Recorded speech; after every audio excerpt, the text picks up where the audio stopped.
ઉનાળો બેસતાની સાથે જ આપણા દરેકના ઘરમાં કેરીના વિવિધ પ્રકારના અથાણાં બનાવવાની શરૂઆત થઈ જાય છે. તો આજે આપણે માર્કેટમાં મળતા તૈયાર અથાણાંના મસાલા કરતાં સસ્તો અને ફ્લેવરફુલ મેથીનો મસાલો ઘરે બનાવતા શીખીશું. આ મસાલાનો ઉપયોગ કરીને આપણે કેરીનું ખાટું, ગુંદા કેરીનું, ચણા મેથીનું, લીલી દ્રાક્ષનું, ટિંડોળાનું વગેરે અથાણાં બનાવી શકીએ છીએ. અને ચોખાના લોટનું ખીચું કે ગુજરાતી દાળ બનાવતી વખતે પણ તેનો ઉપયોગ કરી શકાય છે. મેથીનો મસાલો બનાવવા માટે મેં 500 ગ્રામ મેથીના કુરિયા લીધા છે. તેને પોળા વાસણમાં કાઢી લઈશું. માર્કેટમાંથી જ્યારે પણ તમે અથાણાનો મસાલો બનાવવા માટે કુરિયા ખરીદો ત્યારે તે પ્રમાણમાં નવા હોય તેવા જ લેવા, જેથી અથાણાનો રંગ પણ આખું વરસ સુધી લાલ ચટક જળવાઈ રહેશે. હવે મેથીના કુરિયાની ઉપર આપણે 250 ગ્રામ મીઠું પાથરી તેનું લેયર કરીશું. અત્યારે મેં માર્કેટમાં જે 5 કિલોના પેકિંગમાં સાદું મીઠું મળે છે તેનો ઉપયોગ કર્યો છે, જે પ્રમાણમાં થોડું વધારે કકરું હોય છે.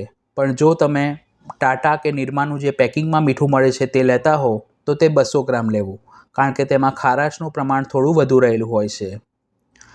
મીઠાને મેં 2 કલાક પહેલાં તડકામાં તપવીને રાખ્યું હતું, જેથી તેમાં જો થોડો ઘણો ભેજ રહેલો હોય તો તે દૂર થાય. તમે તેને ગેસ પર શેકી રૂમ ટેમ્પરેચર પર ઠંડુ થાય પછી પણ ઉપયોગમાં લઈ શકો છો. હવે તેના ઉપર 50 ગ્રામ સ્ટ્રોંગ હિંગ પાથરીશું. તમે રસોઈમાં જે પણ સારી બ્રાન્ડની હિંગ ઉપયોગમાં લેતા હો તે લઈ શકાય છે, અથવા તો માર્કેટમાં જે આખી હિંગ મળે છે તેને પણ દળીને ઉમેરી શકો છો. પણ તે પ્રમાણમાં સ્ટ્રોંગ હોય તેવી જ લેવી, જેથી મસાલામાં તેની ફ્લેવર ખૂબ સરસ આવશે. બધી જ સામગ્રીના માપ નીચે ડિસ્ક્રિપ્શન બોક્સમાં આપ્યા છે. આ રીતે 3 લેયર કર્યા પછી ગેસ પર એક તપેલીમાં 200 ml શીંગ તેલ લઈ તેને ધીમી આંચ પર ગરમ કરવા માટે મૂક્યું છે.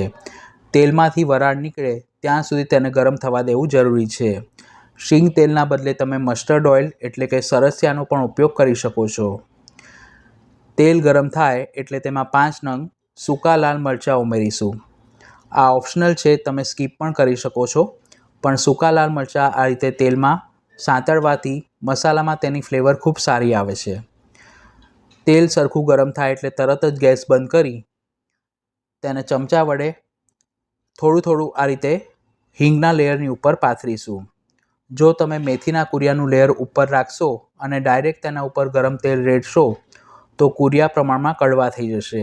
એટલે પહેલાં હિંગનું લેયર, એની નીચે મીઠાનું લેયર અને સૌથી નીચે મેથીના કુરિયાનું લેયર, આ રીતે તમારે સેટ કરવાનું છે. આમ કરવાથી મીઠું પણ શેકાઈ જશે અને હિંગની પણ ફ્લેવર મસાલામાં બેસી જશે. તેને ઢાંકીને 1 કલાક માટે મૂકી રાખીશું. 1 કલાક બાદ હવે બધું જ તેલ મસાલામાં સરખું શોષાઈ ગયું છે. ચમચા વડે તેને હળવા હાથે મિક્સ કરી લઈશું. ટ્રેડિશનલ રીતે દક્ષિણ ગુજરાતમાં જે મેથીનો મસાલો બનાવવામાં આવે છે તેમાં ફક્ત મેથીના કુરિયા જ ઉમેરાય છે. પરંતુ જો તમારે રાઈના કુરિયા ઉમેરવા હોય તો 350 ગ્રામ મેથીના કુરિયા અને 150 ગ્રામ રાઈના કુરિયા લઈ આ જ રીત પ્રમાણે મસાલો બનાવી શકો છો. મસાલો રૂમ ટેમ્પરેચર પર સરખો ઠંડો થાય પછી તેમાં 5 થી 6 ચમચી હળદર પાવડર અને તીખાશ માટે 250 ગ્રામ નવું દળાવેલું લાલ મરચું પાવડર ઉમેરીશું. જેમાં મેં કાશ્મીરી અને રેશમ પટ્ટી બંને મિક્સ લીધું છે, જેથી કલર અને તીખાશ બંને સારી આવશે.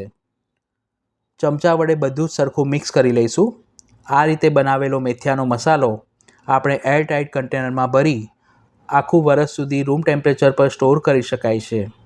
જો તમે 1 કિલો કાચી કેરી લીધી હોય તો તેમાં 400 થી 450 ગ્રામ મસાલો ઉમેરીને તમે ખાટું અથાણું તૈયાર કરી શકો છો.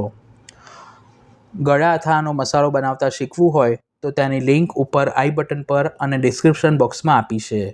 આ સિવાય પણ બીજા 36 પ્રકારના અથાણા મેં ચેનલ પર પોસ્ટ કર્યા છે.